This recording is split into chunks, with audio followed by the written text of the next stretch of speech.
All right. I'm right here. All right, let's go. Those of you who have the reading, you don't need to worry about it.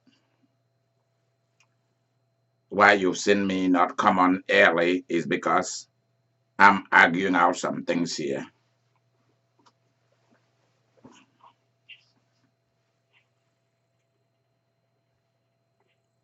You see, people fell because they are not listening. If you listen, you will win. You will be successful. If you do not listen, you will fail. And there is also a place for you not to listen, to walk away. So I'm going to encourage you. If you drink tea, go and get tea. If you drink coffee, go and get coffee. Those of you who I asked to read, you don't need to read. I'm going to tell you what they've asked me to tell everybody around the world.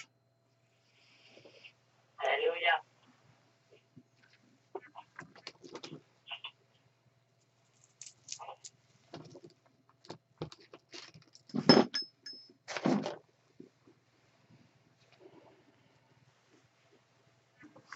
So you see, this is the reason why we can stay in a religious setup without it benefiting us or profiting us. And we don't know why. We wasted our lives for nothing. There is a voice that has been speaking to you. And I've been asked to talk to you about that voice.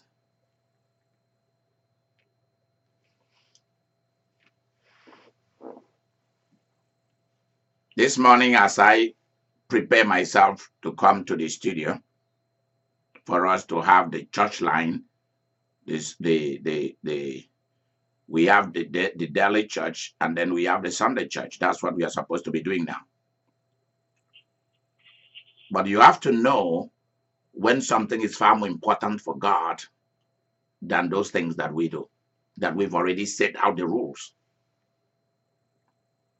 The problem is this: if there are no laws, there are problems.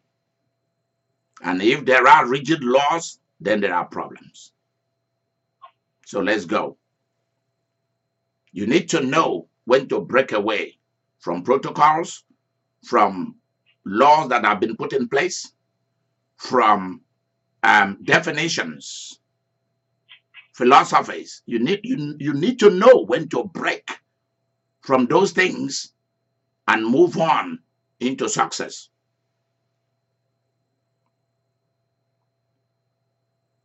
You may ask me, what's going on? Why are we not having church? Well, what you're about to have now is far more important than having church. There is a voice that has been speaking to you.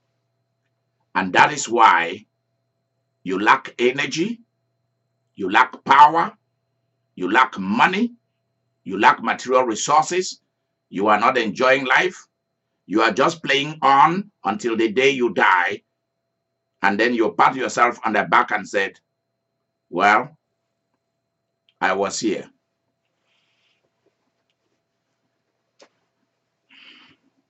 I have been told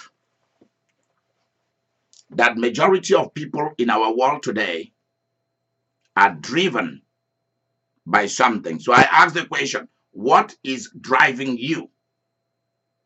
What is the passion that is driving you? Because the passion that is driving you will become the voice that is speaking to you.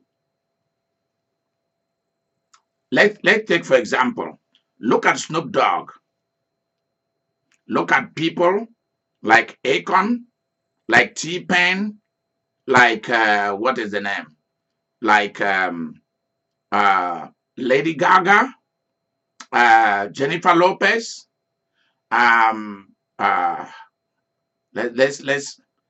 Let's keep going. 50 Cent, Nelly. If you look at a lot of the reggaetons, a lot of the Spanish reggaeton singers, hip hop, rap artists, sometimes country musicians, look at their videos. Please, please, please, please. I don't want anybody to be talking. Please, if anybody is talking around you, switch it off, switch it off. This is very important to me.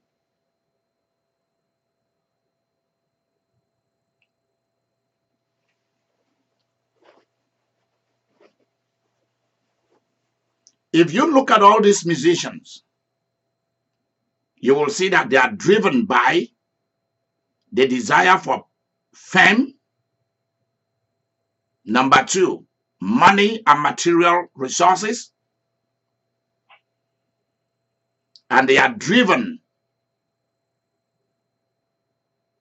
by the power to connect with their fans and with people at the top. If you look at some of the men, many of them, majority of the men, at least 99% of all, most male musicians, what's the tool they employ? Women. So for a lot of musicians, male musicians, sports stars, they are driven by those things, and they are driven by the desire to please a woman.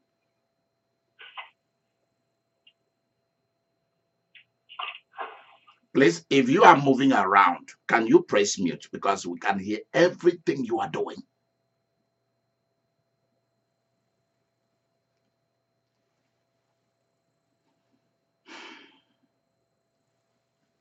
What is pushing you? What is driving you? And what tool are you willing to use in order to listen to that voice that is speaking to you? So it's about a voice, a passion, and a tool that you are willing to employ. For the musicians, the tool is females' bodies. Their butts shaking it. Another tool they employ is sports, basketball, especially basketball. For the musicians, go and check it out. So they employ women as a tool, or men, if it's a woman. Then sports. Next thing they employ, cars. They find beautiful cars. Next thing, a yacht, a nice boat. People having fun on a boat. They don't care where the money is coming from. They are having fun. That's what they make you think. Another thing they employ is beautiful cars. Another thing they employ, club, party. That's the stating, the party, the club. Another thing they employ, alcohol. Alcohol. So these guys did not need to have a PhD in psychology, but they know what people are watching. They know what people want to see. They know what people want to listen to. And that's the voice. The voice of the people is what is driving them. What people are craving for is what is driving them. What people want to see is what is driving them. What people want to hear is what is driving them. Show me a young person in America who do not want to have beautiful t-shirts, nice tennis shoes, nice watches, gold watches, big gold or diamond chains with a cross on it. Nice men, if it's a woman, and nice men surrounding her, or if it's a man, nice, beautiful girls surrounding him. Go and check it out.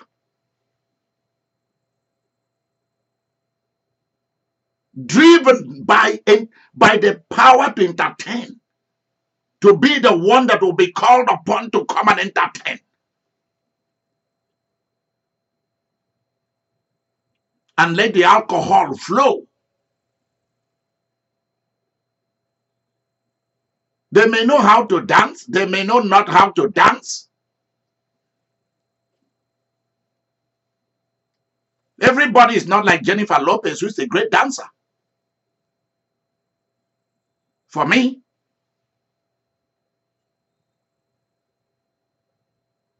But whether you know how to dance or you don't know how to dance, but you know how to manipulate the singing. And then you can bring the tools. You're on.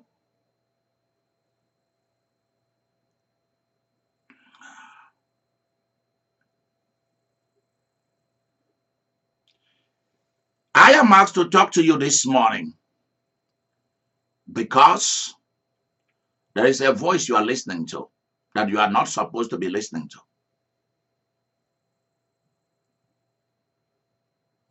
If you cannot break away from that voice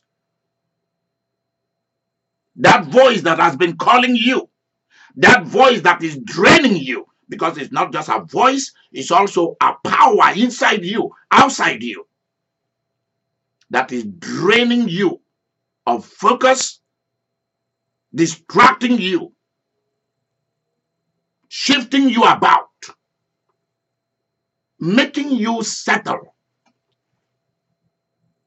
when you should be willing to bear pain to move and progress.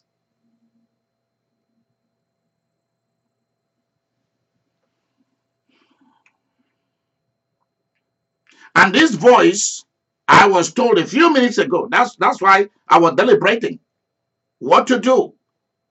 I have to change what am I at the church outfits. I have to do all of that in order to be able to fit in with the setting that they've just changed. Because in the supernatural realm, things changes very quickly.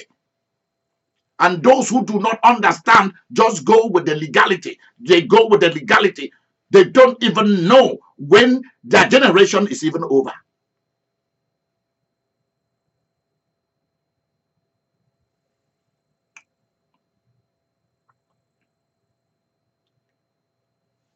There is a voice that is talking to you. And that voice is not the voice of progress. For number one, it stops you from finding the tools. Hip-hop artists, country musicians, they found the tools. And they are running with it. Young women is what inspires the men, the male musicians and sports stars.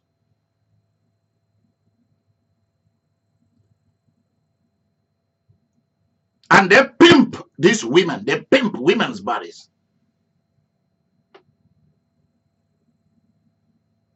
Very few men you see who are walking nude or almost nude in their music videos. It's always the female. Because that's the tool. That's the tool. That's the tool for the voice that is calling them. They are willing to use their feeling, how they feel about somebody, how they feel about their girlfriend, their ex. They put it in writing. It begins to drive them. Put it in a song. And that song is also what you are thinking about your ex. So you go and buy it.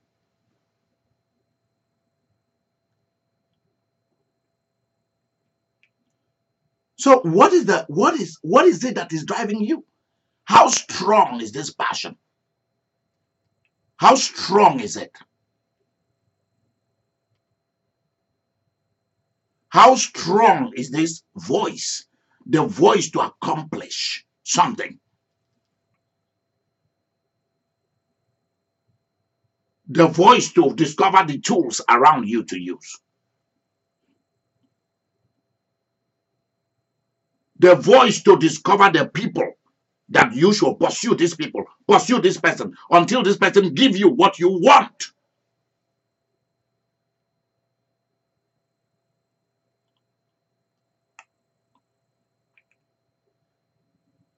There is another voice that is taking away your energy. Something is eating your health, your energy. It has already eaten half of your years. Will you allow it to eat the remaining years?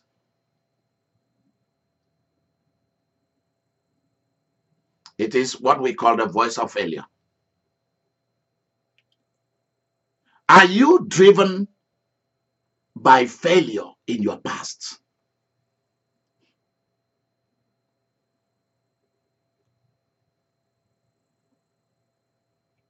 You had a divorce that becomes the strongest passion, the strongest voice, the strongest emotion, and yet you fail to see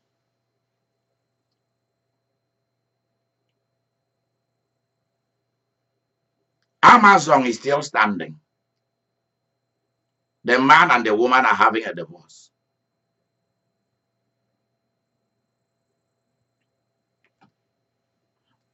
Wynn Casino in Las Vegas and Anchor is still standing, operating even better. They had a divorce. Trump is still president. How many divorces has he had so far?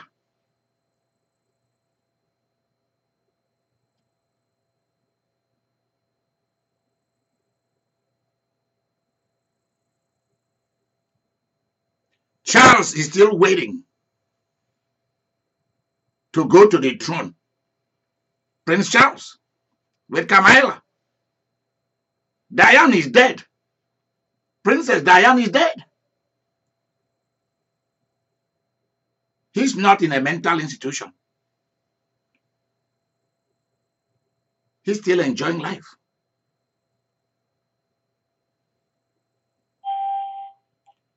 Diane's son has just married a black girl.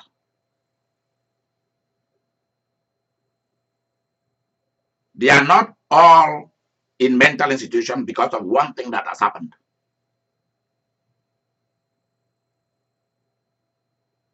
Einstein did not fold his top class degree and put in a luggage because he felt that he was not good in academics. He wasn't the best in physics. Yet he ended up being the most widely celebrated scientist of the 20th century.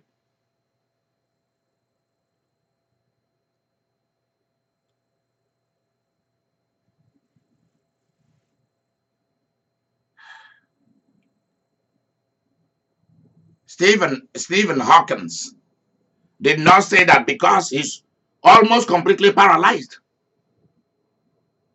His ability to explore, go into adventure, seek out the universe that he was born into. What is this place that I live in? Why am I here? Why are the stars up there? What have I got to do with the stars, with the moon, with the sun, with other planets? How do they look like? How are they going to affect us as humans? Are we the people who are going to be here in thousands of years or millions of years or billions of years to come? After decoding the machines of Chaco Canyons, of those who came and were with the Indians there, it has been decoded. And they are talking about the next people who are coming after us. These are no longer fables. We are all time travelers. As long as you're on the earth, you are a time traveler. Outside the earth, well, it's a space traveler. And they're already talking about those who are coming to take over.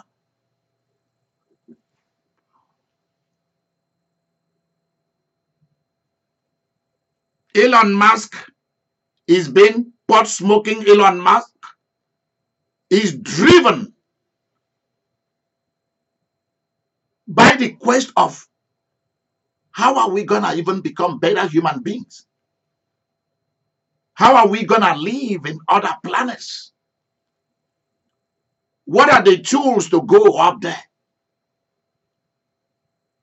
How can we drive better cars?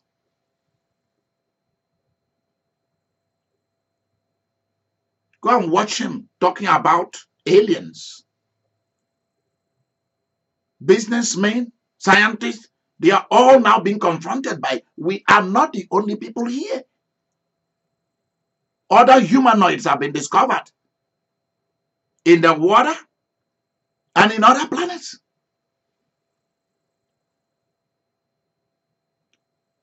Eventually, if we can restrain ourselves with our war and bloodthirsty spirits, then those things will begin even to show up more. Angels will begin to show up more.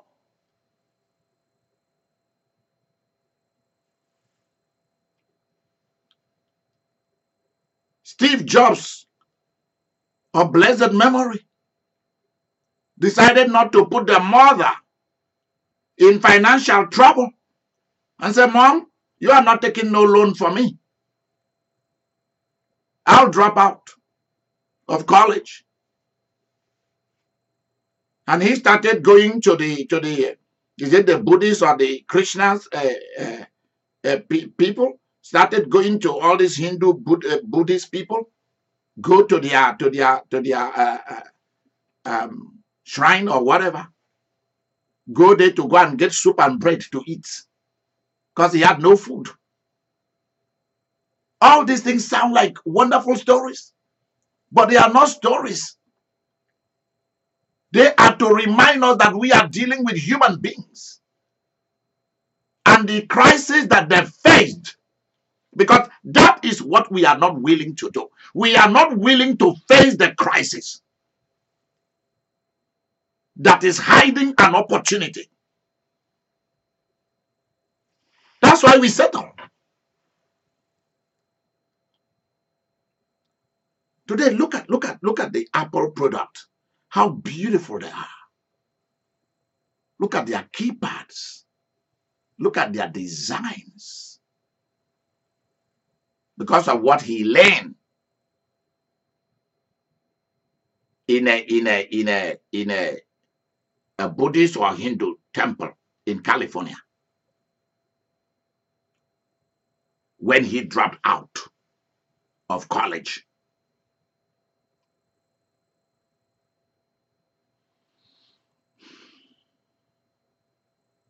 He didn't say, I'm done. I'm going to get me a little bike, stand by the side of the road and sell crack.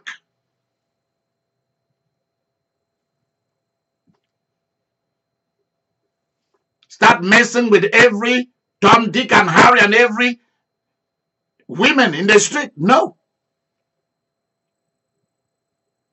The problem and the crisis became the focus that drove him to seek for success. That's why I don't have any pity for any human being on earth. I don't. Because what I passed through last night, I discovered that most human beings do not want to help themselves. And I can see why I didn't want to listen to what I saw last night, because I went out to look at certain things, houses, cars, different things that I went to do yesterday. And you will see able-bodied men coming to you to come and beg you for money.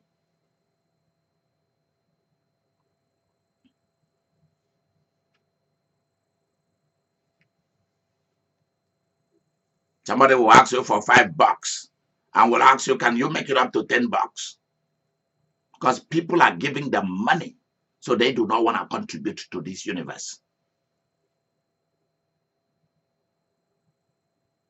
I don't have pity for any human being on this planet. Why? Because you have equal access to opportunities, to power, to privileges.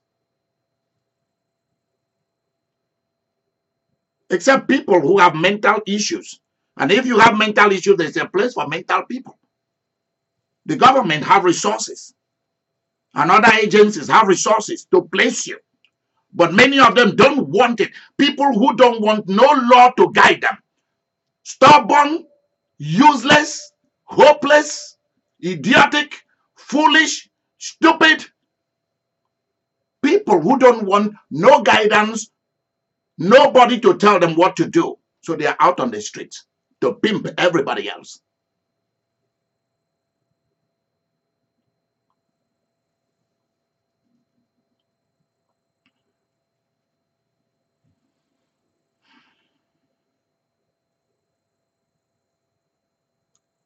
So because something didn't work out right, that's the reason why you should fail. You should start listening to the voice of procrastination, to the voice of laziness, to the voice of wait, delay.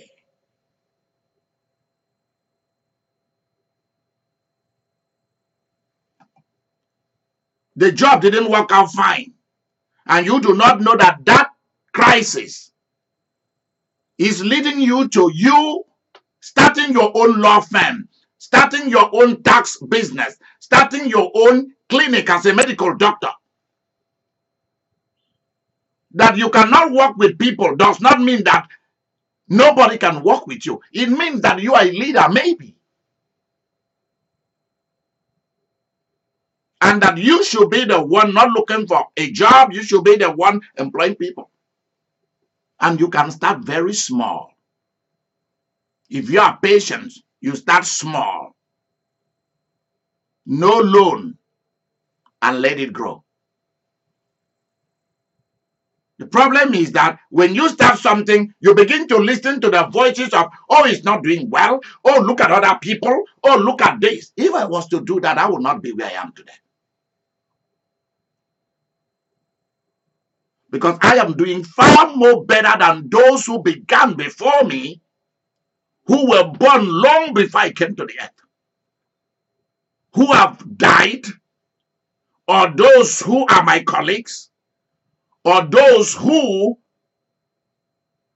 were born after me in this kind of thing I'm doing. I'm not trying to compare myself with those who were born here in America, who have people to connect them, who have people to establish them. If I go to look at those people, I will be so discouraged that I will not want to go nowhere.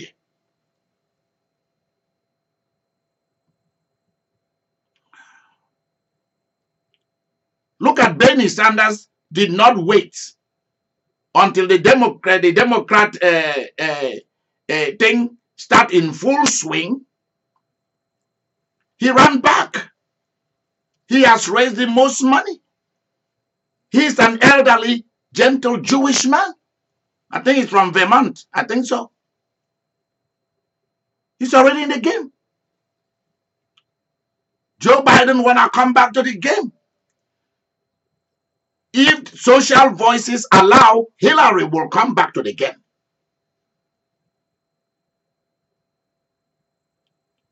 How many times has Trump failed in life? How many times has he been divorced? How many times that he has been shamed? How many times has the bank sold off his assets? How many times has he been bankrupted? Yet he's president.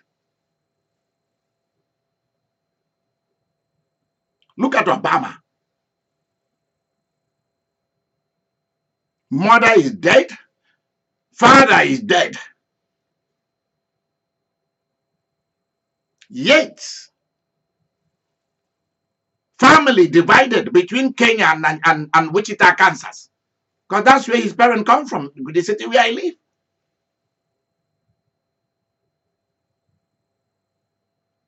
And yet he became president.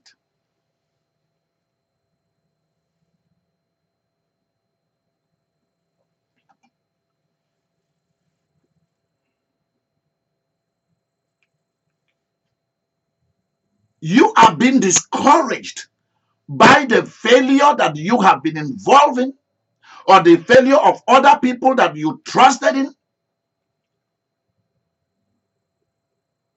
the failure of your government, the failure of your pastors, your spiritual leaders, the failures of business leaders that you put your money into their hands.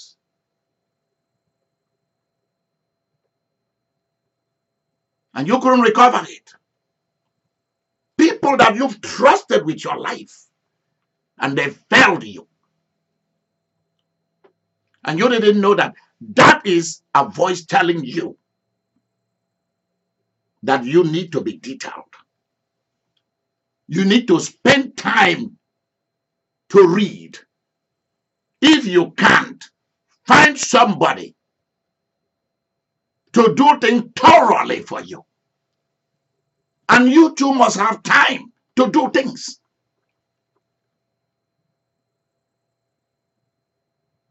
Your parent dying, your business collapsing, shouldn't be the voice that is driving you. Many of you put so much emotion into marriage and children. So much emotion into marriage and children, more than God himself does.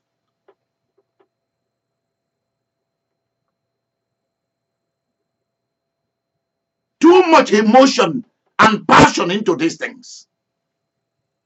Why? Because that's the easiest thing for human being to celebrate. If you have a little money, you can get married and have a good wedding, and people will come and you will think that they are celebrating you. And you do not know that they are coming to be a witness to either your success or your failure in life. That has nothing whatsoever to do with that marriage or with the marriage itself. So you start to do everything to protect a marriage that you enter into without no knowledge, no intelligence, no wisdom, no smartness. And you think, how do you think that something you entered into without no knowledge, without no experience, nobody taught you anything? Mom and dad have never sat you down to teach you about friendship, about love, about marriage. Many of us, we never privileged to be taught that. We were never taught anything about how to handle money, how to balance a checkbook, how to keep account. Have you been taught? Many of you, the answer will be no. Nobody sat you down to tell you, because this is what your natural interest is, go and do this in college. Or go and do this in professional training. Avoid college. You don't need college for social and so thing that has to do with you. Go and do vocational training. Go and do technical training, vocational training, professional training, and you can still be a millionaire. And everybody wants you to come and get a loan.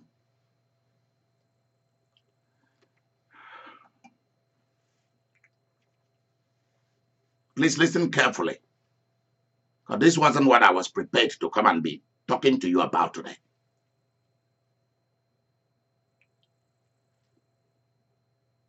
Are you listening to the voice of something that you never prepared yourself for it? You are not prepared for it. Nobody taught you how to handle children, how to raise a kid. It was just try your luck, trial and error. Nobody even taught you how to raise toddlers, how to raise teenagers. You have no idea. And you think that these are things that has to do with prayers and fasting? Fasting and prayer has nothing to do with these issues I'm talking to you about. Unless that is the territory from which you gain your power, you gain strength. But even in spite of that, he has nothing to do with it. Because when it comes to success and money and winning, good marriages, it has absolutely nothing to do with any religion. Nothing whatsoever.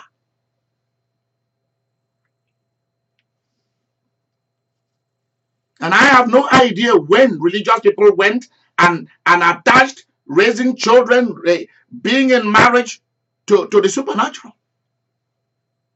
After God has finished making human beings went ahead to come and put their own laws and ways and things.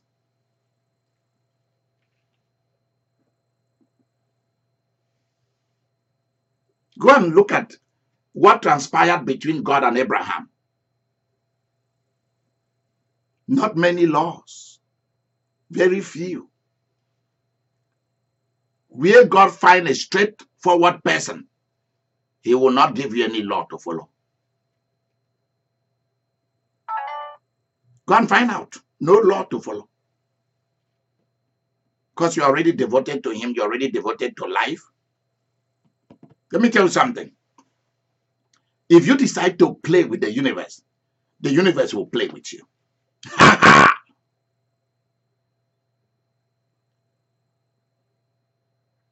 If you decide to play with the sky realm, they will play with you.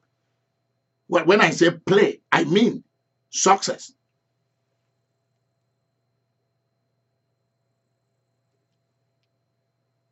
If you are not willing to play with the universe and willing to play with divinity, you won't go nowhere. Until the team played, no one knows who will win. Until you step into the water, you will never be able to know where the fortune is going to come from.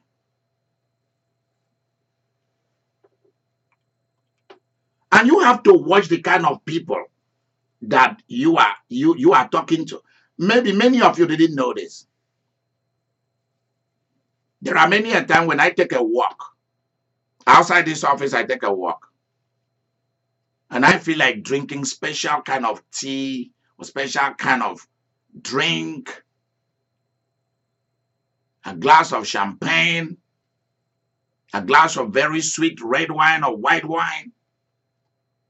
I want somebody to cook something special for me. Something very special that I can't easily have anywhere. You think that I will go to a restaurant for that? No. The Hyatt Hotel here is just like 5-minute walk from here. I go and sit down so that I can meet the kind of people that I want to interact with. The kind of atmosphere in which I want to eat my food. I don't like where I live right now. My bedroom, I can see the outside, I can see the bedroom. That cheers me up. At least there are 2 windows there that I can open and can see the outside, see the animal world, see the water, see people riding their boat passing by, hear the voices of children at the other side, the park playing. Love that voice. The voice of geese and ducks and seagulls and kingfisher and the different kind of cranes. Different kind of cranes. Those are wild birds that come and go. I open my office. I'm looking at the river. I'm even seeing right across to the other side of the street. I can see the fireworks that comes up every night. Where people go to warm their bodies in the evening for about 30 minutes. From the patio, I can see everything. The river, I can just walk out and sit there and read and do things. But my bathroom and my kitchen, I don't like those places because there are no windows. I hate it. Anywhere I live, if I'm cooking, I want to be seeing the outside. If I'm taking my bath, I want to be able to see the outside. That's why of all the hotel that I like when I'm in Vegas, I like Luxor. because they give me the comfort of waking up from my bed. I can walk. I can stay in Luxor and do my job from 8 in the morning till like 3 or 4 next morning.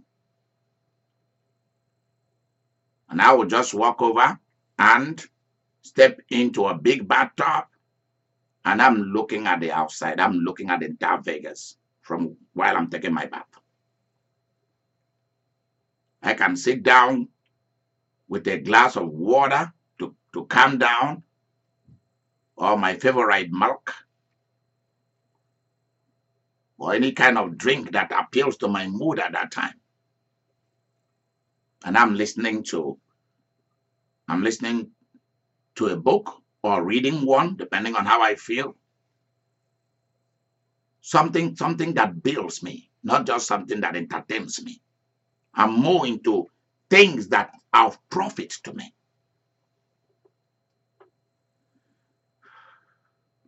And I sit there in the bathtub looking at the plane as they come and go.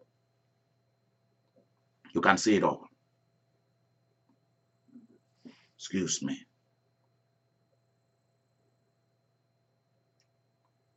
That's the only thing I like about that place.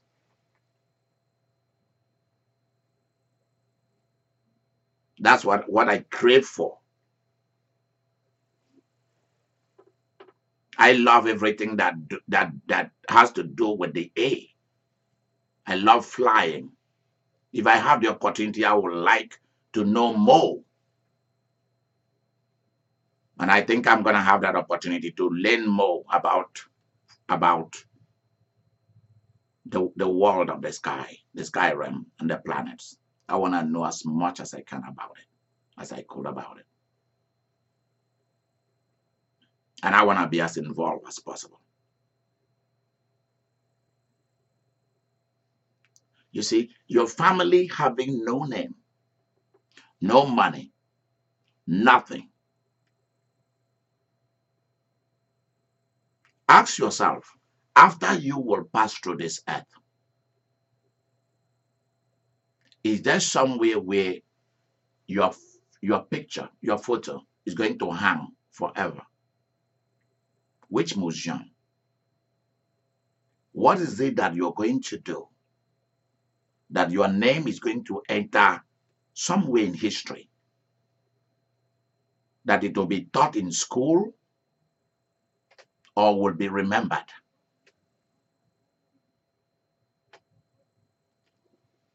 See, God is so smart.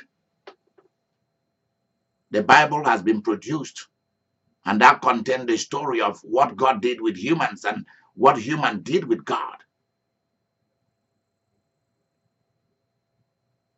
Our universe today is the Bible of an unfinished business between humans and God.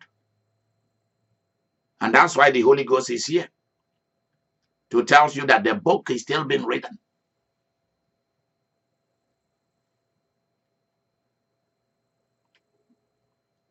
One of my favorite things I would like to do will be to sit down and begin from the Acts of the Apostles to start again the story of Christianity. And that means traveling to different nations of the world to hear the stories of people, ordinary people, and how they live their lives with devotion to Jesus. And have one fat book that contains those things and put it in every library of the world. I'm not going to allow Roman Catholics to write the history of Christianity or Eastern Orthodox or the Episcopalians or the Baptists or my church Presbyterian. I will not do it. Because they are going to be selective.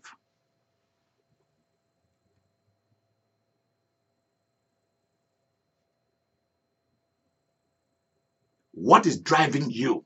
What is the tool? What's the voice that has this passion that is driving you?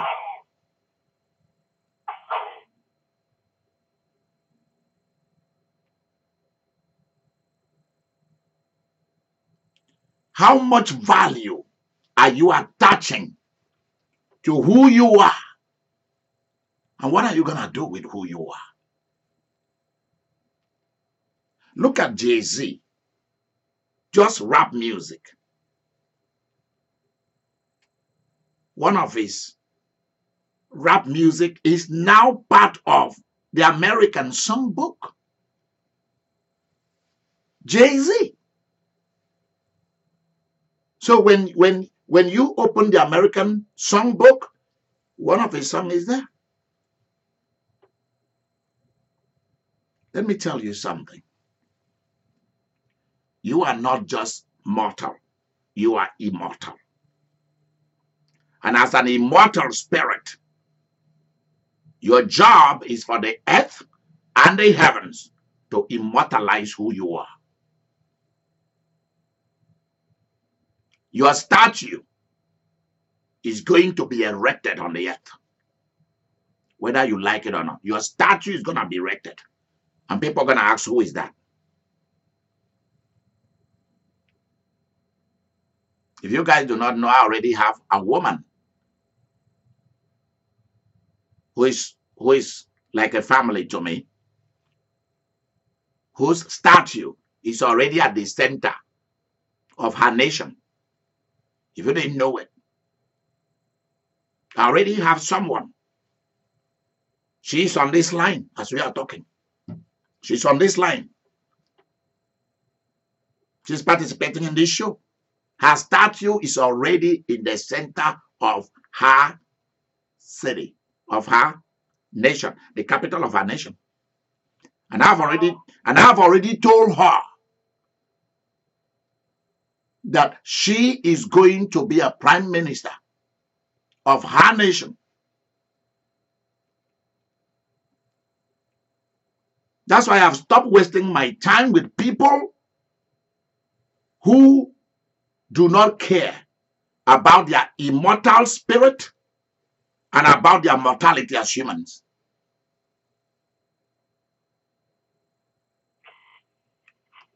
Listen carefully.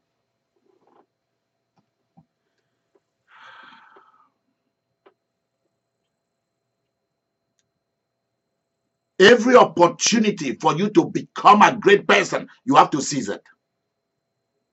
Because your name has to enter into the history of mortal combats and immortal and of the immortals.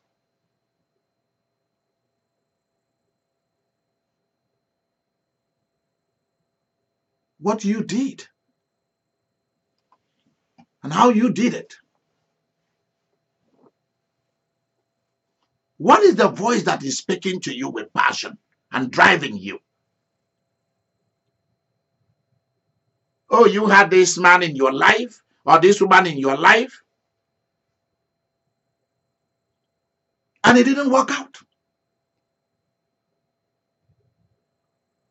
And instead of you having the spirit of success, it is the spirit of quarrel.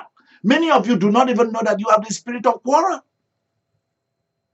The spirit of unnecessary competition with people that are not even your class. You are going to be competing with people that are not your class. Low people who don't want to become anything. Those are the people that you are fighting with in the court.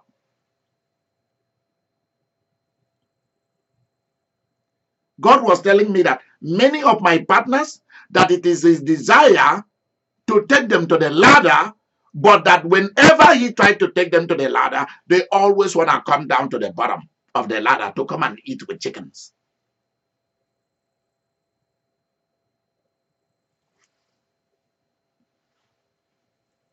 Somebody was trying to call me yesterday. I think somebody from Vietnam. And I told the person, you ever call me, I'll call the cops on you. He said, why? I said, because you are not my type, you are not my class. Just get it. You have to be very firm with people. You are not my type, you are not my class. I don't need people like you around me. I gave you a job to do. You can't even do the job.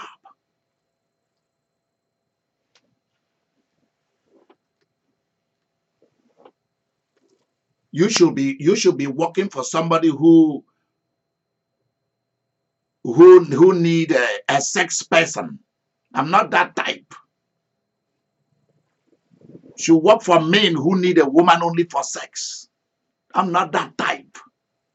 What I need from a woman is amazing. It's big. Go and ask Geneva. She will tell you. She's hung around me for a long time and she knows it and she tells everybody. You want to hang around that guy? What he needs from a woman is massive. It's not like other men. And this is true about me. Because what drives me is huge.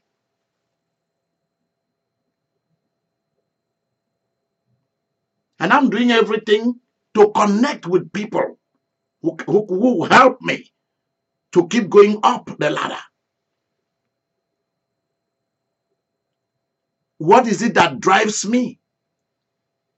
It's when I'm able to contribute to see your sons and daughters finish college, 4-year degrees, then come to their city, help them get a job.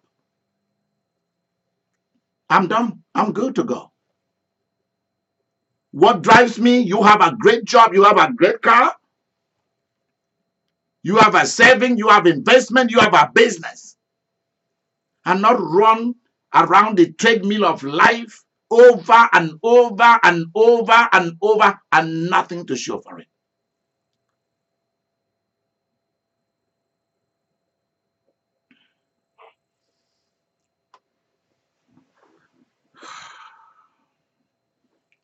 What is the voice that is driving you with passion?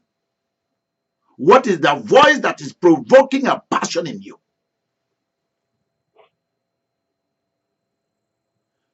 Many of you do not know why I hate pastors and priests and religious leaders, gurus. I hate them with a passion. Many of them, I hate them with a passion.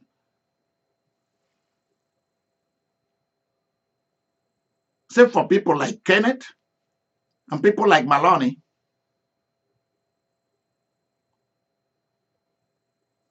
Maloney is a Roman Catholic Jesuit pastor, but from the Eastern tradition, not from the Roman tradition. I can see why he's different. I think he's still alive. And Leach is already dead. He's an Episcopalian Anglican of the Catholic tradition. And I see why he's different. It's always those people of a certain mixture of traditions like myself that always, those who always step outside their comfort zone to the other tradition, who will always pick something from that tradition and mix with their own, and then they shine just like that, like Steve Jobs did with Buddhism and Hinduism. Look at Oprah Winfrey.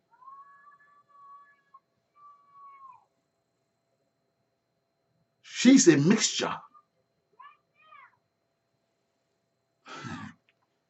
She's a mixture. What is the voice behind Oprah Winfrey? Go and find out. Eckhart Tolle.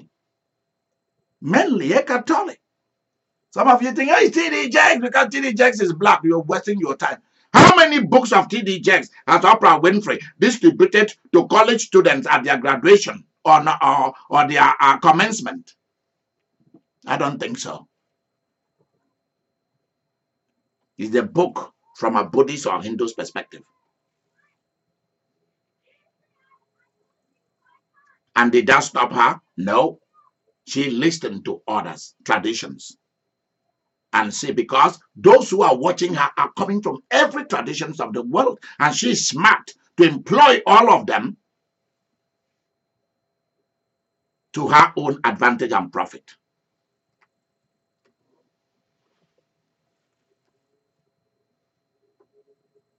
We are not sure whether she's Christian or whether she's Hindu or whether she's Buddhist. We don't know. Even in party affiliation, she's neutral.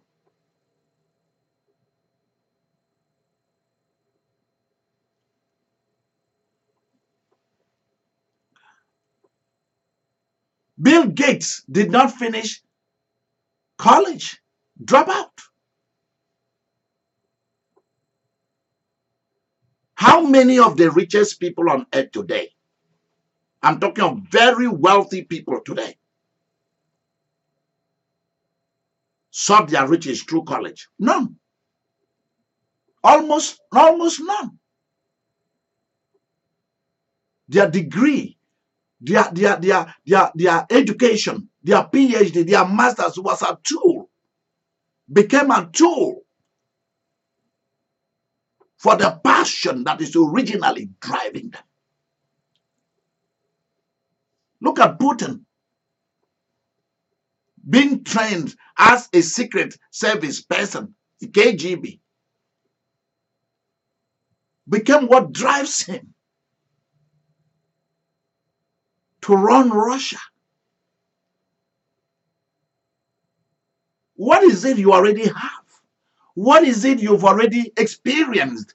How can you turn those experiences into the passion, into tools? Those experiences must become tools, not the passion itself, but the tools.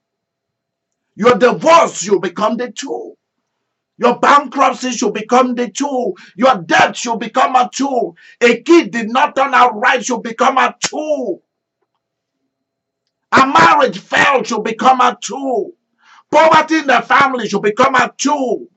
Death in the family should become a tool. Becoming an immigrant in a different country that you have to start all over should become a tool that you employ to your advantage.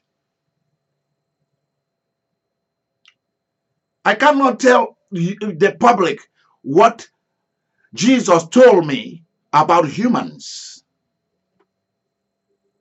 and what to do when I see any human being. I cannot. Because many of you will not be able to grasp it. And I do not want anybody to say that I'm materialistic inclined. I'm only profit-oriented inclined. Now show me one thing that is not profit. Everything every human being is doing one way or the other is for profit. That's why when I see many of you put so much emotion, passion, energy into love things, talking, chatting, all of that, I say, if this person can only use this passion in business or finding out what she's naturally good at that will provide and make her money, oh, this person will be very wealthy.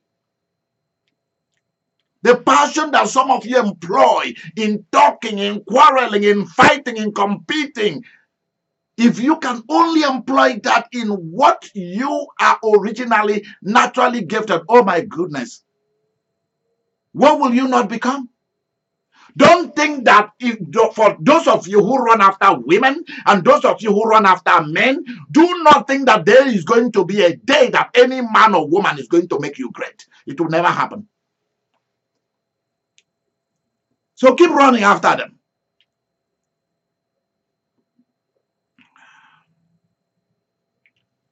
You work for government, you have a job with government, or you have a job with other people in order to work for them for so long while you are saving money from that job in order to start your own. That's all you are doing there. And if you are not doing that, you make sure it is a place that loves you, care about you, is equally rewarding you, compensating you adequately. Because you cannot handle your own business. We work for other people because we cannot start our own. We don't have what it takes to do it. Let's face it. 2 doctors graduate from medical school. Both of them are from poor parents. Their parents have no money. They have nothing. They took a loan to go to college. One of them worked for a major hospital for 10 years, branched out and started his own little PP, private practice on the side, while he was still working with them until that private practice became big. Then he left and went into it full time. The other one remained with that company till he died. The one that branched out after 10 years was richer than this one. So it all depends on what do you want. I'm not going to ask somebody like Victoria to go and start a business. Why? Because I already know who she is in terms of what she was sent to the earth to do. I'm not sending her to no college. Professional training, yes. Why? Because I know that I can adequately reward her. Because there are people who are sent, while you are being born, they are sent to help a vision. Those are the people we call the stars that are born for a vision of a person. That's why Esther has to become a star for sex as the husband in order to rule.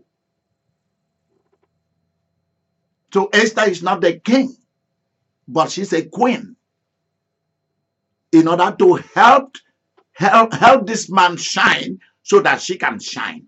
Unless you know this concept, you will never do well. Because there are people who are sent to turn the light on for someone's vision. And then you will be properly, everything you ever needed, if you were going to do your own, you'll get it. That's why Joseph has to work with the Pharaoh. He didn't need to be the Pharaoh. Because everything he needed, he got it as a governor. That's why people like Isaiah, Jeremiah, Daniel, they have to walk. Elijah, Elisha, they didn't need to become kings and governors. Why? Because they are what we call the stars. The moon and the sun that shines for somebody else's vision. And that's why they remain as prophets. They never built a church. They never wrote a book. Nothing. Others, they dictated to others to write what we have about them and about their encounter with God and with humans.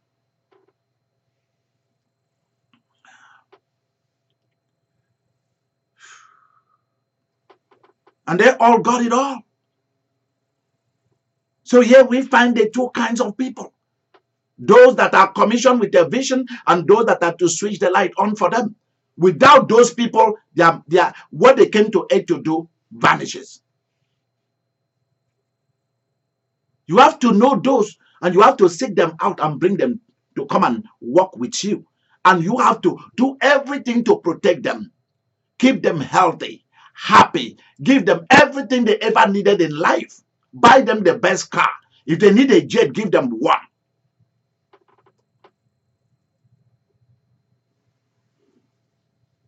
That's why go and look at the life of somebody like Mike Murdoch. He doesn't write no books. All the things you see he has today, he produced. It is his sister and his sister's husband that produced all those things for him. His own sister. The sister doesn't have a job. The job, Mike Murdoch is the job of the sister and the sister's husband. They live with him. They live with him. You have to know this. Kenneth Hagin would not have had any book written on earth until he discovered a woman, not his wife, a different woman right there in Oklahoma, who now began to take his audios that she could find recorded of his preachings, his teachings, his travels.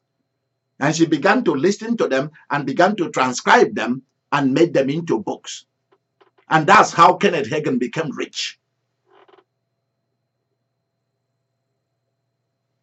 Not his children, not his wife, not his church folks. You have to find the star or the stars that were sent to you. You always come with them. So this is not a matter of, oh, I'm going to find my own destiny. You've already found your destiny. It's with this person. Joseph had no destiny, no assignment without the Pharaoh. You have to know this. Either you are going to be a leader or you are going to be the power behind the leader. Either you're going to be the ruler or you're going to be the voice or the power behind the throne. Period. That's how this thing works.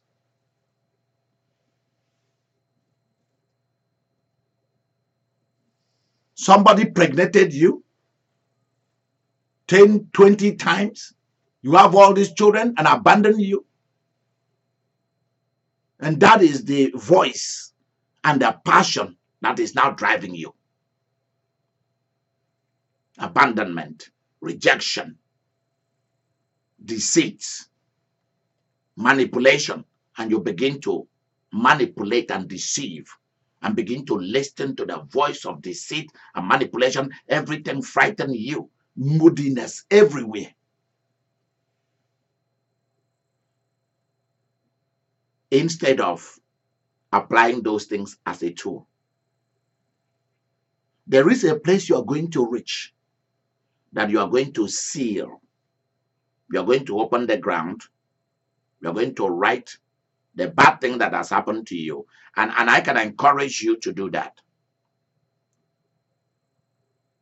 If possible, summarize the bad thing that has happened to you. Put it in an envelope. Put some money in it if you want to. And send it to me. And I'm going to do a service of sealing it.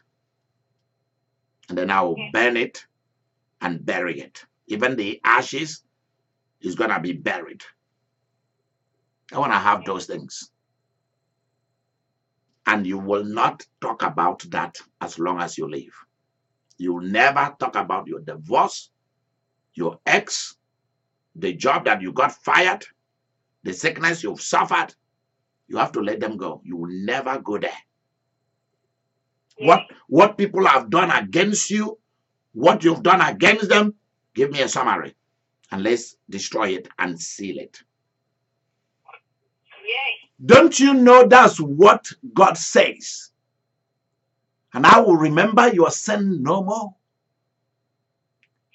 Are you aware that if Jesus is talking to you, or angels are talking to you, angels from heaven, or God the Father is talking to you, or the Holy Ghost, and then you start telling them about your failure, about your mistakes, about the things you did wrong in your life, they start looking at you. And they will tell you, when did that happen? Are you aware that's what they do? They will be so angry at you. They will ask you, why are you still talking about these things? Do you not know that these things were already dealt with and sealed and buried? And you are not supposed to open what has been sealed. Do you know that is how they behave up there? You start talking about your poverty, they tell you, what about all this gold and diamond that we all have here? Have you asked for it? Why are you still talking about the days when you used to be broke? When you had cancer? You are still rehearsing your story of how you were deceived by somebody, how you were divorced by somebody, what a man or a woman did against you. Don't you know we've already sealed that? And that you can never move on. The job that fired you, the job that people didn't really like you, people fought you. Your family didn't like you. They disowned you. Your parents never really wanted to have much to do with you. They love A, B, C, and not you. Are you not aware that we have sealed this? They will tell you when you are ready to talk to us about other things, you can come. And if you are smart, you say, I'm willing. Please clothe me with gold. Clothe me with diamond. Please give me a new story to tell. Because many of you don't have no story to tell. That's how empty you are. Your story is the bad thing that has happened to you. That's the only story that you know. You can't even tell the story of the new job that you got with a great pay. You cannot even tell that story. You cannot even celebrate your graduation from a 4-year degree program that you suffered and finally you have the degree in your hand. You cannot even talk about the car that you bought. You cannot even talk about the house that you got. You cannot even talk about the inheritance that you finally got. You cannot even talk about in those days you had no child. You now have 5, 6, 7, 3, 2, 1 child. You cannot even celebrate what you have. Why? Because the passion that is driving you is the bad things that has happened in your life or around you. And as long as that is the voice that is speaking to you, you go nowhere. The supernatural will not be involved with you. I'm serious. The universe will not play with you. Because the universe is looking for people to play with. That's why life is easy for some people, and for some people life is tough. The sky realm is looking for people to play with. People who are willing to play with them.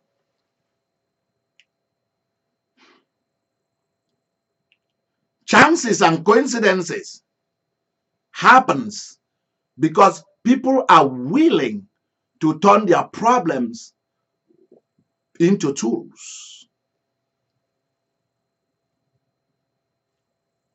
My parent failed. My great-grandparent fell. This fell. This failed. So how do you think in a country like the United States or Germany or Norway or Denmark, Holland, Italy, England, the two islands, the Caribbeans, Scotland, the different African nations, you come in, you see all these people and great buildings and skyscrapers and wealth, and fear takes over you. And you just want to settle. If you don't settle, you start to do bad things to try to make money.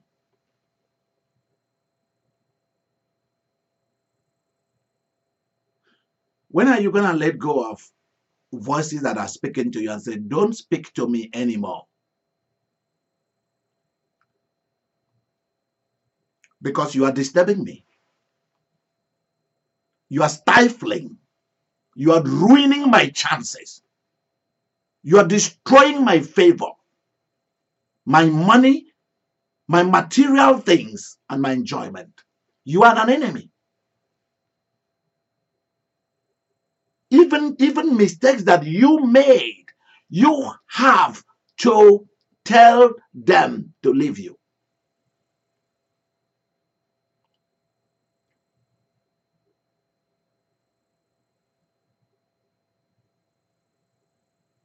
Look at hip-hop artists. They had a sex with a woman they didn't even know. A one-night stand. Next day, they are singing a great music, trash music about that experience. And people are going to buy it. Because for them, that's a great thrill, great experience. And they know there are people who are doing that kind of behavior. So they are going to give them, they are going to throw more gas into the fire with their own experience to build it up.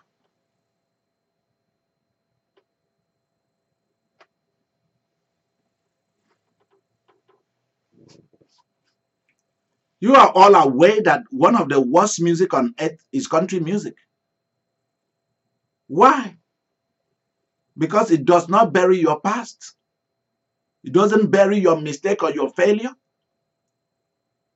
It doesn't bury bad things that has happened to you.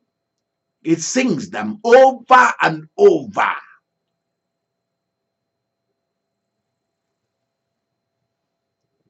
And how you cannot do anything about it. That's why there are politicians that I hate them, because they are very offensive to me around the world. You are coming to tell people that there is no hope for them. They don't have anything. It's a lie. That only you have the answer until you lead all of them to hell. And they'll just follow.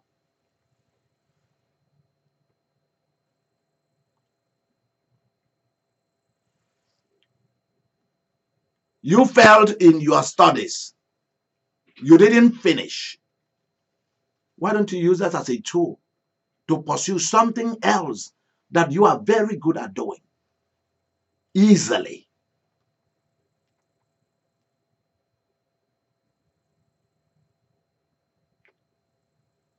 There is this guy. He was studying law.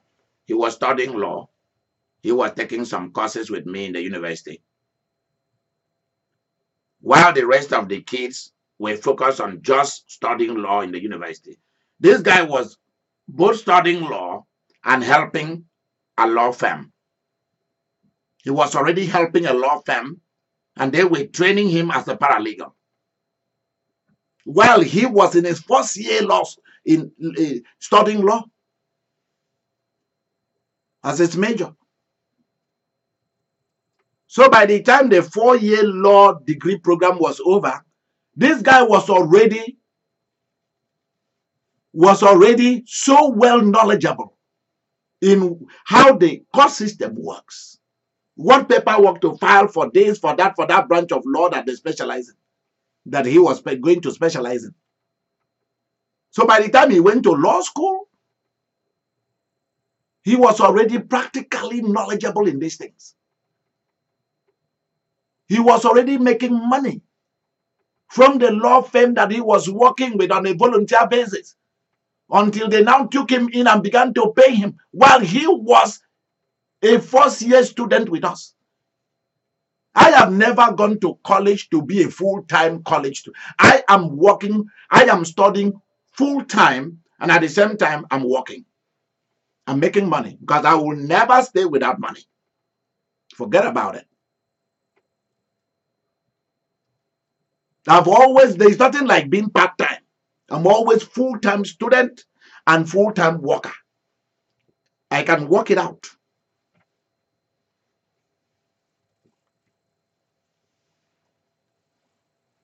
Why?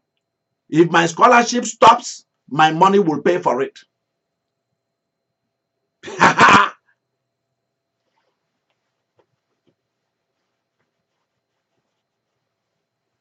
How do you think I was able to help my poor mother without a husband? I was able to help and train my siblings. I was in full-time degree programs while I was full-time working.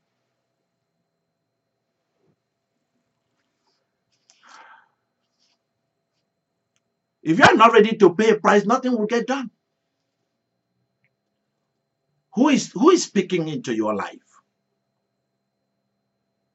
Are they taking you by the hand and showing you how these things are done? Or they are just talking to you? You are listening to business leaders, church leaders, spiritual leaders, conscious awakening leaders who are just talking because they want to get your attention. And at the end of the day, there is nothing to show for it. You just talk. Nothing has been awakened in you that is making you prosper. Every book in the world you've bought, every audio and DVD you've bought, every seminars and conferences you've gone, why haven't things changed? And that's where I come in.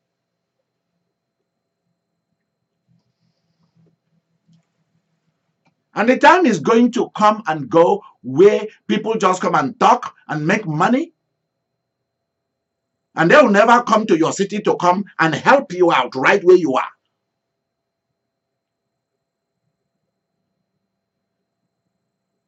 And we think that is what we call being very, what do we call it? Being very executive, very corporate. Because you can't reach the person on the phone, that makes the person to be very important.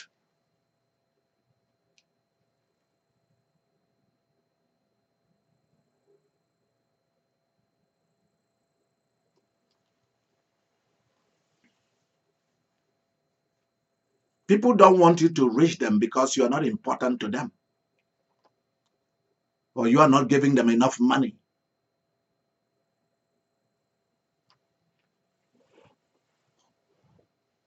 God is my witness. I am bringing this out to you this afternoon, so that you begin to really think about where you are heading. Because many of you are running with the crowd, and you have no life of your own. You think you do. Let something happen to you, whether you have a dime in your account. You are running with a whole bunch of people. Let something happen to you, including your family members. Let something happen to you. And then we will know who really loves you, who cares about you. For many of you, your families are very important to you, or your nation. The nation I was born doesn't mean nothing to me. It's nothing. My love for that nation does not reach that height. I'm like Jesus. I was born a Jew, but being a Jew doesn't mean anything to Jesus.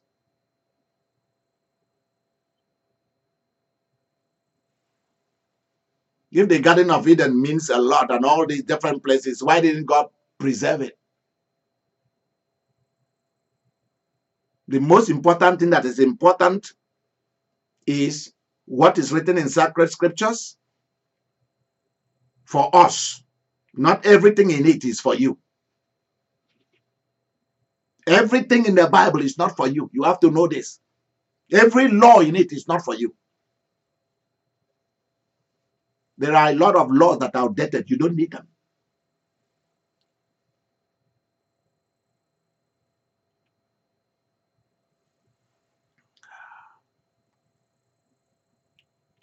So be careful about those people you go about watching on television, on the internet, reading their books.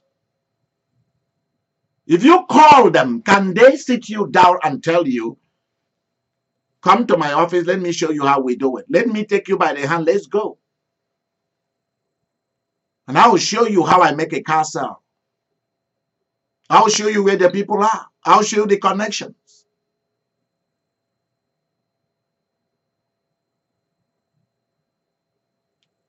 Do they have the time to sit you down and tell you about your life and how you should do things? No.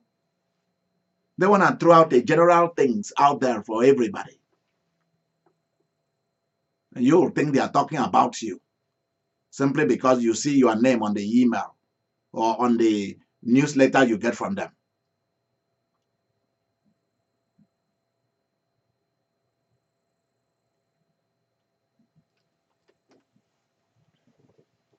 People want to talk to you about consciousness, awakening, this, that, affirmation, decrease. How much are they worth? Those same people. Don't you know that for a lot of them it's a business? It's a family business. Somebody set them up. Everyone are not like me, who nobody set me up. I have to struggle.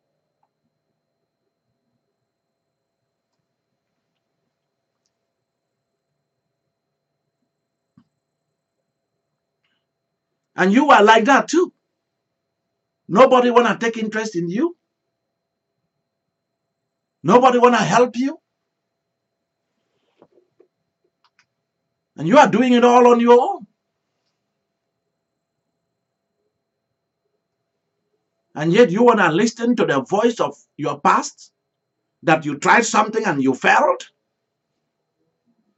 Because many of us, we don't, success is not coming our way because the voice that is speaking to us is the voice of when we tried something once or twice, it didn't work. The fear comes. Many of us are listening to the voice of fear and not the voice of reason. And even though God is trying to talk to you, you think you are listening to God. No, you are listening to fear. And human beings are looking for weak people, vulnerable people, in order to cash in the check. And every animal in the jungle is looking for the old, the weak, the feeble, the young, not the tough and the strong, who have learned how to handle crisis. Can you handle crisis that come to every human being?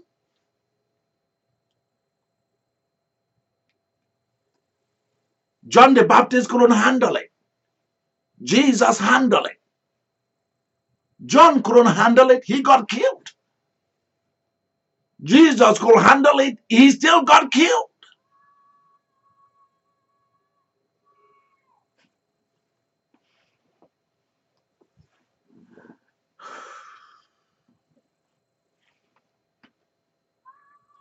David could handle it. He stayed on the throne. Saul, the first king, couldn't handle it. He became a madman. Crisis is either going to make you or break you. It's as simple as that. And I am not interested in people who want to partner with me or follow my ministry or the business that God has called me to do on the earth in my consultancy, who will not use their crisis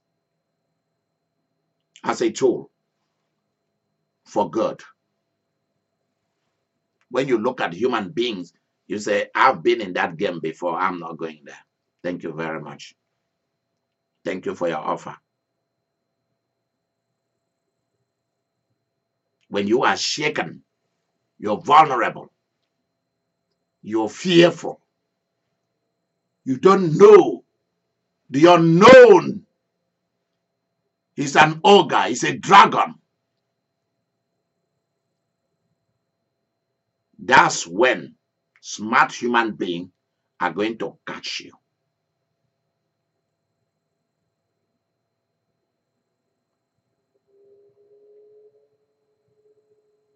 I've been told to tell you this thing this morning, because before you can move on with God, you have to address these issues. Many of you think that it is Christianity when you are living a life of vulnerability and a life of fear. Why then did you become a Christian? If people are attacking you all the time, have you asked yourself, what should I do that will make me to be the one that attacks people, not the one that people attack? What should I do? Because people who constantly talks about people attacking them, majority of the time, not all the time, majority of the time, they are people who they have come to an end. They are not going nowhere in life.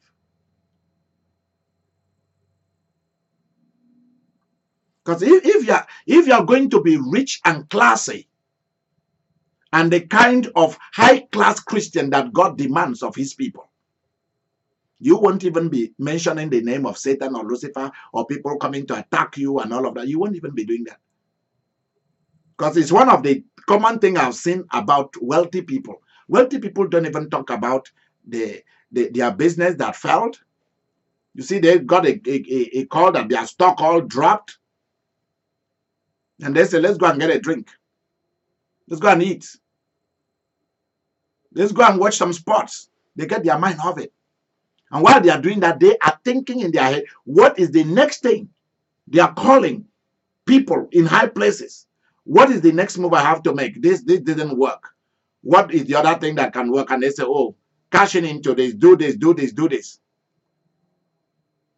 And if they were looking at $1 billion that just drained, just failed, do you think they will be able to go anywhere? Or starting to go and be calling psychics, pastors, prophets to find out why their business failed and $1 billion has just crashed. They don't have it anymore in their name. Do you see wealthy business people go about looking for psychics, go about looking for pastors? No. They call other well-to-do business people and say, hey, can I buy it into what you are doing?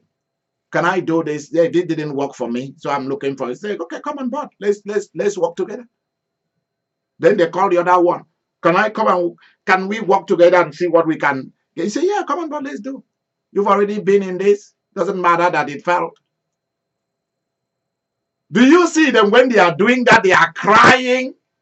Because you start to cry and start to repeat what has happened to you. You are putting the ones who are in shock, you are putting them in fear. And that is why wealthy people do not want to entertain those things. Top business people do not want to entertain those things. I was at a Walmart, and a Walmart manager was coming to lie to the people that their stocks was doing very well that day, and everybody were clapping and jumping, except me. And that's a good business strategy. You don't want to tell people, it's not that they are lying, it's just a strategy of business. Because with that, people are not going to buy your stock. If you talk it down and you are crying and you are all fearful and shivering and shaking and schizophrenic all over because of what has happened to you,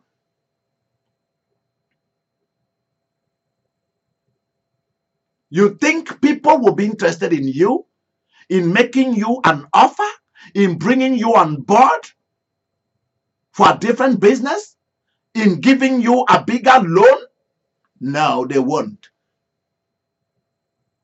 Because you are telling them that you don't have what it takes to succeed. That's what you are telling them. Your cry, your fear, your shaking, your talking is communicating with them that you are going to fail again. That your failure is now the tool, the passion, the voice that is speaking to you, and that you will not be reasonable to be able to see what you've not been willing to see all along with them. You have to know this. That's why if you go for an interview, you look scared, fearful. They ask you, have you ever had any problem with your co-workers or your last superior or boss? And, oh, yes, I did. You're done. And if they are asking you, is there anything you want to tell us about? Oh, my parent just died. My father died 2 months ago. My mother died. You start to talk about these pity stories about what has happened in your life. I lost my lost one and all of that. You start to tell them story. My child died. This business didn't work. It folded. Another one folded and so on. You are done. They are not going to accept you. Just forget about it. If there was a loan, they will not give it to you. If they were to bring you up on board to their own business and liquidate some things for you to practice with them, they won't do it. Why? Because they know that you don't have the energy, the charisma of what it takes to stand your ground and face the universe and play ball with the universe so that universe can play ball with you.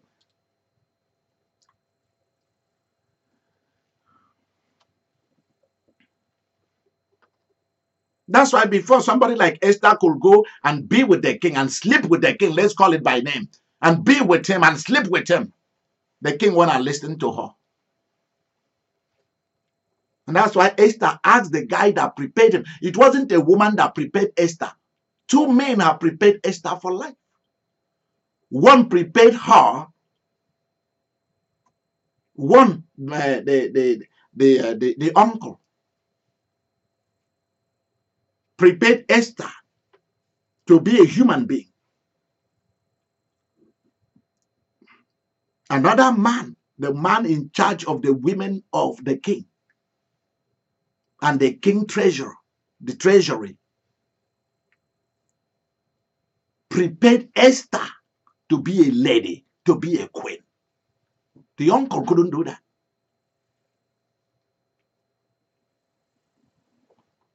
Who is preparing you? You never hear even the uncle want Esther not to go to the palace to be talking about her life. Talking about that she's an orphan. She's a Jew. This has happened to her. Don't say anything about yourself. I don't want to hear it. Why are you guys not reading these things? It's there. It is written in black and white in the Bible. The uncle strictly warned her. I don't want to hear not one word about what has happened in your life or who you are.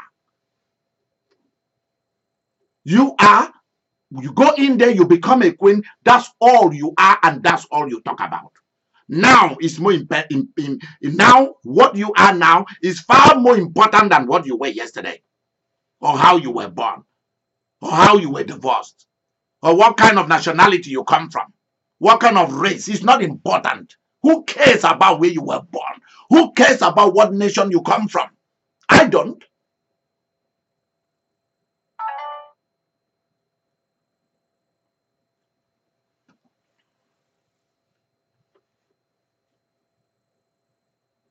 That's why sometimes people ask me, where is your mama? I say, oh, she lives in New York. What's her name? D. And you'll see how affectionate they are towards me. Want me to go and tell them that my mother come from Nigeria? Are you serious? Certain people who can handle that. For some people who think that African people are all criminals, I don't go there. Sometimes they ask me, where's your mom? I say, her name is Roslyn. She come from Barbados. Say, oh, you're from Barbados? I say, sure I am. It's for business purposes. And they are so much loving towards me. They are like, yeah, my family root is from Barbados. I connect right on time and on target. Offer me a business. You'll never know where I come from. It's not important.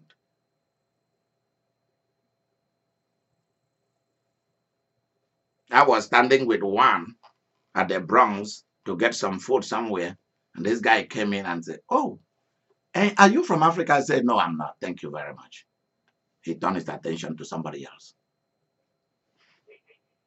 I'm like, what has that got to do with me? Because people want to define you, put you in a box, try to know how to use you, how to interact with you through a particular thing they're familiar with or they think they know.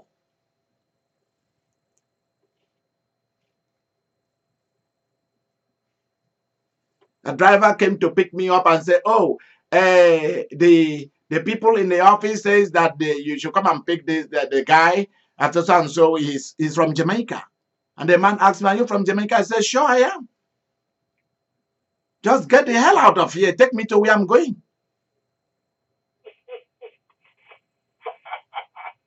Because he wanted to talk to me about, he used to play music by something Dexter or Deka or something. Some reggae music of old. I have no idea. And he started talking to me about it. And I was just agreeing with him. Like I was from Jamaica. Talk to me about Bob Marley. I just sat there. And he kept talking because that's the only way that he can define and connect with me. So I just accepted it until we reached. I thank him and I'm gone. Surely goodness and mercy shall follow me and I shall never see you again. Thank you.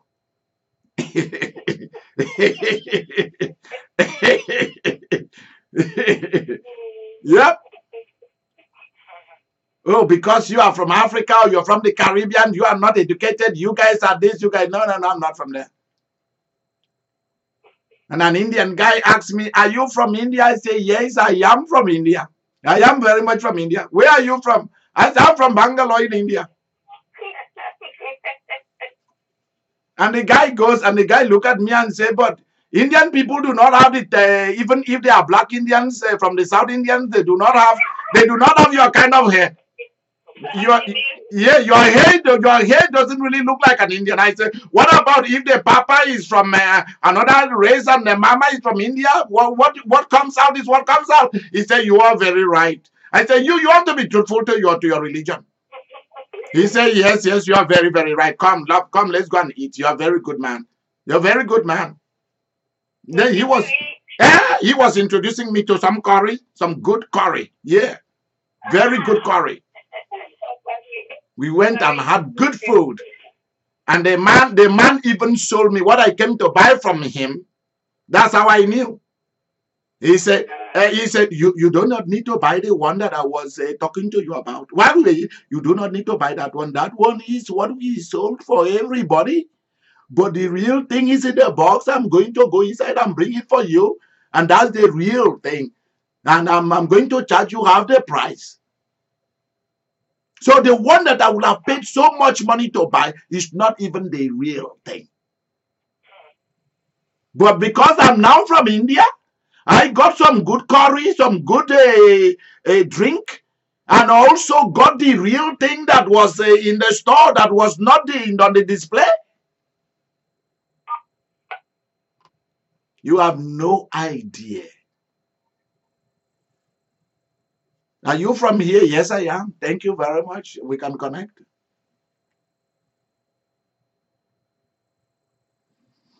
You have no time to go and explain to people about your life, what has happened, who you are, all of that. Do they have a business for you? That's the most important thing.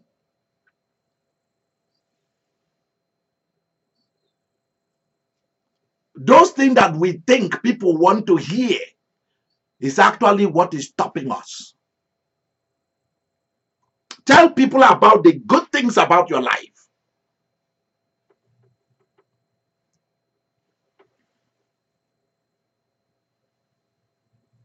The guy was talking, one guy was talking, some two rich folks were talking about the money they've made so far. And I entered into the conversation, then I was talking to them about, and they were asking me what I do. I said, I'm a consultant. I'm also a bishop. They said, oh, that's pretty good. So you have the two things going on. I said, oh yeah. So this one was talking about how much millions they have. This one was talking about how much million. I make up some millions on the spot. I don't have no million, but I make up millions on the spot. Do you know that when we came out of the plane, because they also are thinking that I'm a millionaire, each of them wrote me a good check for my ministry. Amen. Each of them, they will never have written me that check. You want to go and be crying and telling people how broke you are and what you don't have. You are not lying. This is part of how life operates. You have to know how human beings think. I want to be in that class. And I'm going to do every good thing to be in that class.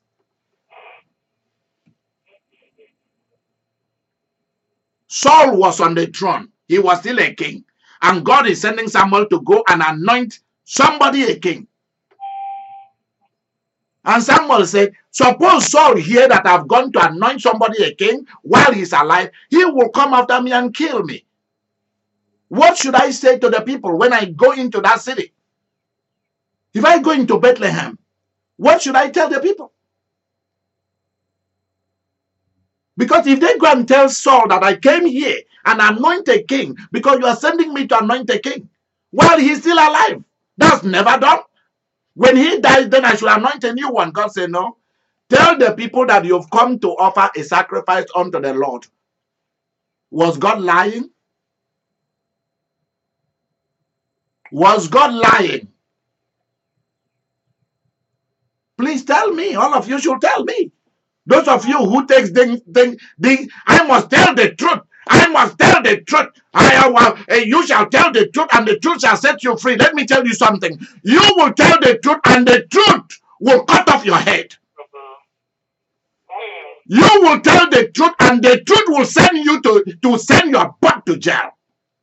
Go ahead and tell the truth. I say to bury it. Trouble. Go and tell the truth. I have to tell them the truth about my life. Who cares? Yeah.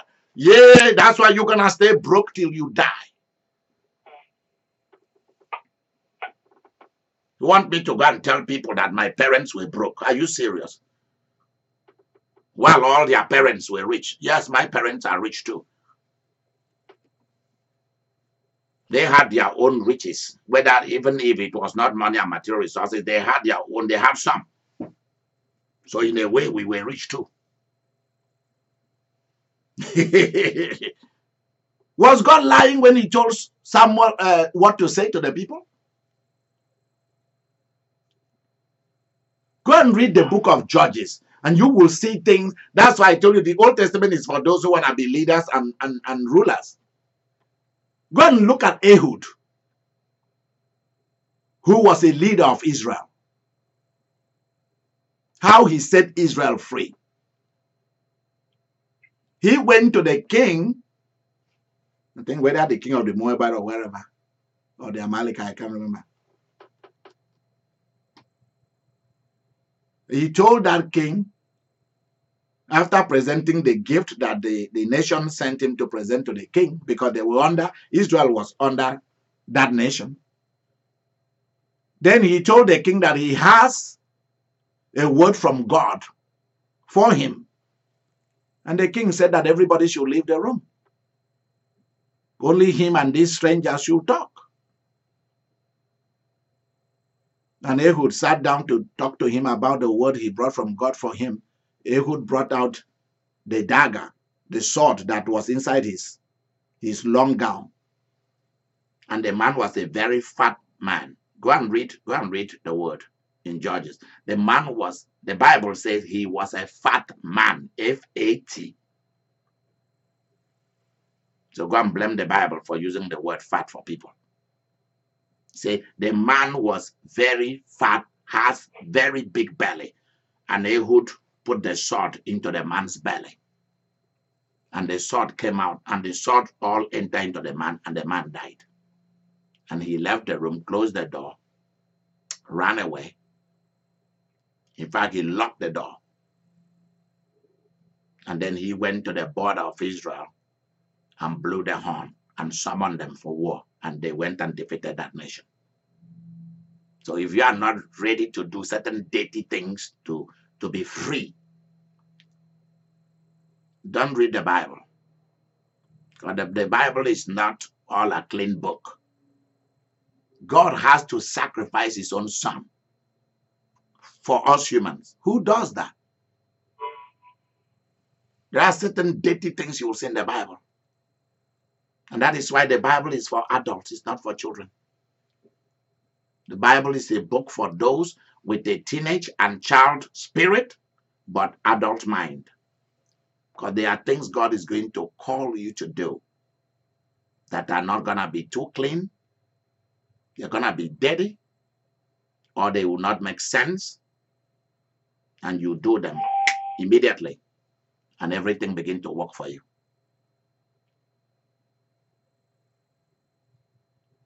Let your past die. Let the mistake you have made die. If I were you, what I will begin to do now will be to do everything to carry the power of God.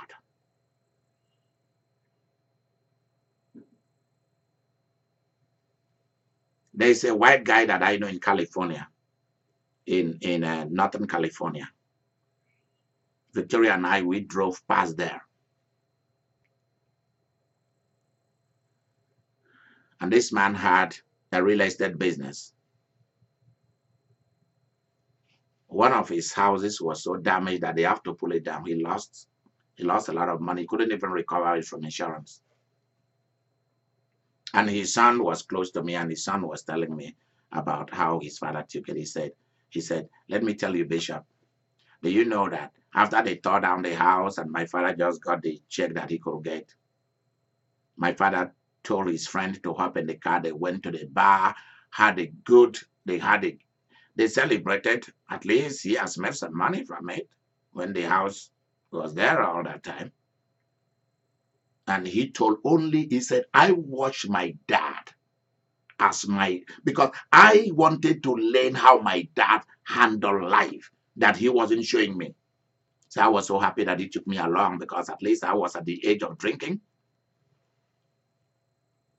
His father is an Eastern Orthodox priest. And he was into real estate. That's where his money was coming from, not from the church.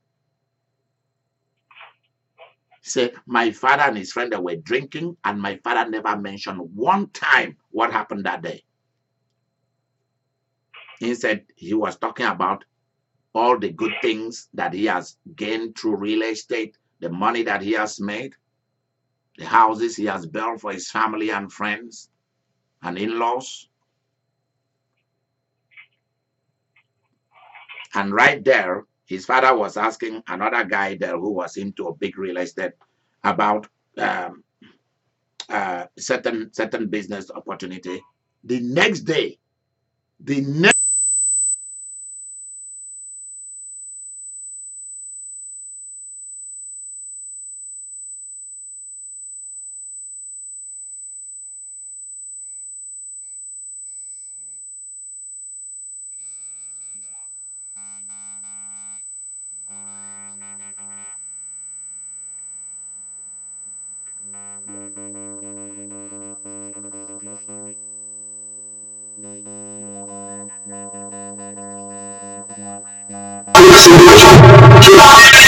do with you, they can't trust you. They feel that you cannot handle problems and challenges.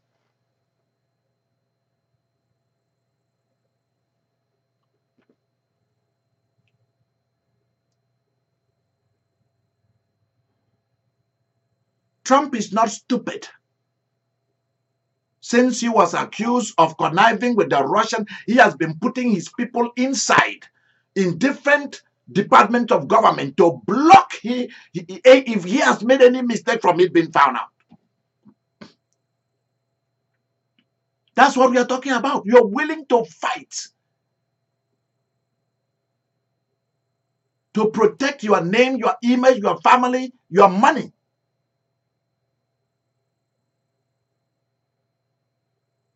His tax returns is still under audit. For heaven's sake. He will fight till he remains there for 4 years, or how many years, whether 3 years or 4 or 8 years, who knows? Because politics is not a supernatural thing. Politics is a game of the mind. That's it. It's a game of money and mind. That's it. The 2M. Has nothing to do with spirit. God never put anybody there. God tried. It didn't work, so he gave up. Humans want to do their thing.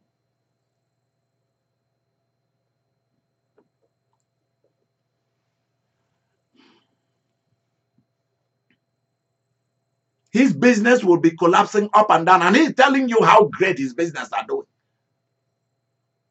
When are you going to learn to be human?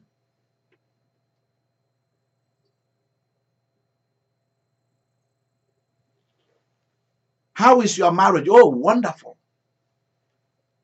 Do you know that there are people who are still calling me today to send gift to my kids' mother and I and our children? And I'm cashing the check big time. They think we are still living together because they've never heard it from me that about 17 or 18 years ago it all went to flames. They're still asking me, how is she doing? I said, oh, great.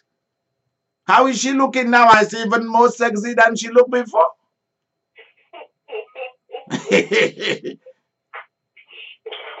And it's none of their business. So why should I even talk about it? None. You want to get people involved in a business that is none of their business. Oh, I'm sending this for your family. Oh, thank you very much.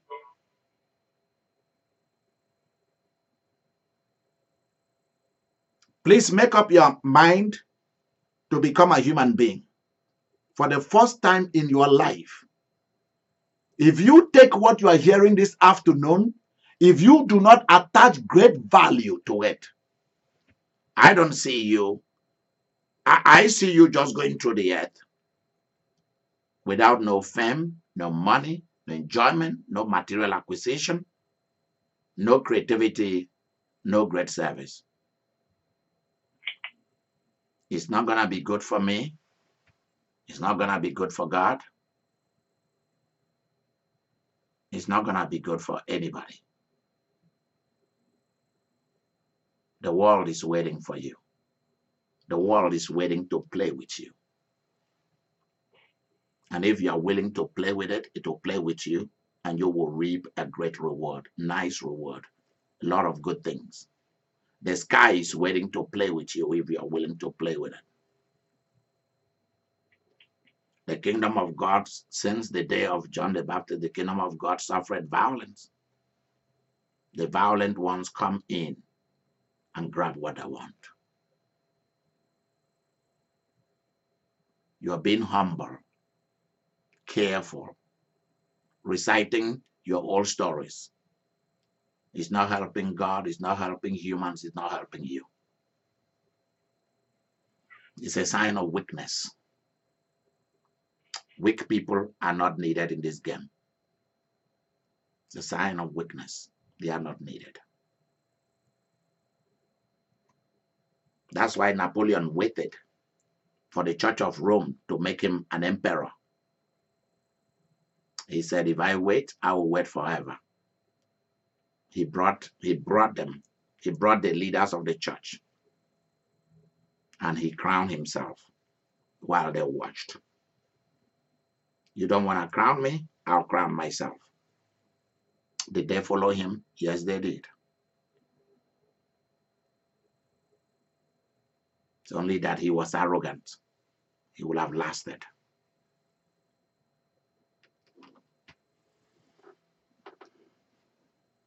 That's why arrogancy should not be part of success. Because it will destroy even the wisest, the most intelligent, the smartest. Arrogancy will destroy you. Please let go of the way you've been doing things. Try my method. That's why we let go of church today, in order to think through these things. So that at the end of your days, you don't sit back and cry. By the way, your cry is not doing us any good. Stand up and move forward. I want you to begin to speak to any voices that has been speaking to you. Voices of failure, voices of crying, desperation, sickness, poverty, voices of negative stories, pity,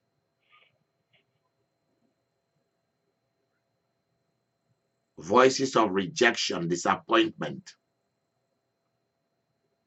All these things are sapping your energy.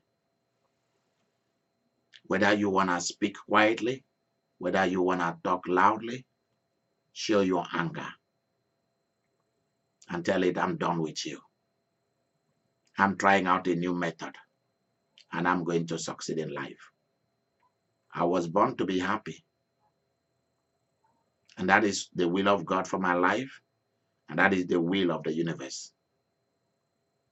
Why should the universe reward a man that is singing about a woman's sexual organ? Why should the universe reward a man who is singing about how a woman is shaking her butt? Why? Why should the universe reward a man singing about violence? Why? Because they dare to push their passion into the universe.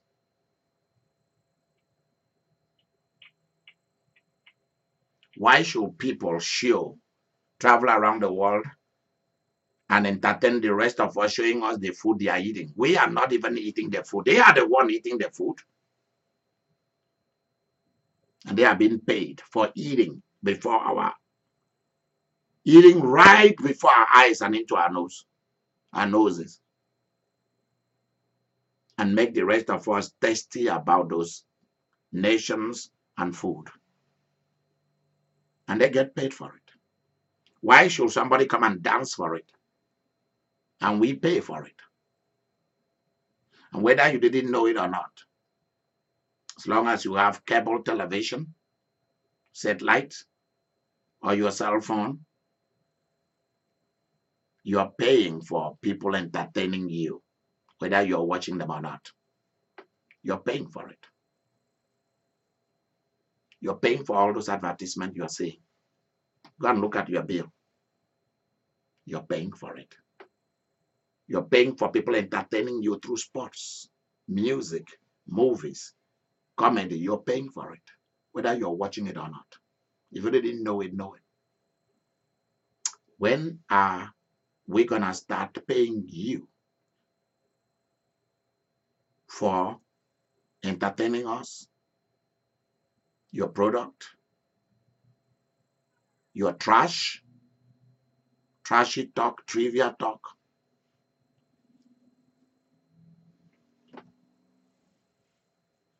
When are you going to be bold to do something strange, something good, something strange that doesn't violate some other person's right? And we'll pay you for it.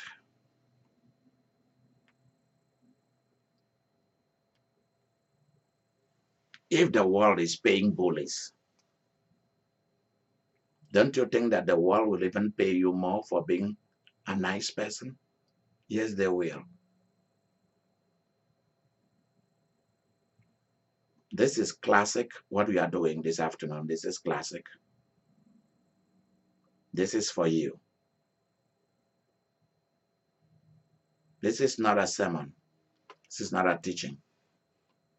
I've been talking to you from my heart. Stop sleeping. Wake up. You've slept enough.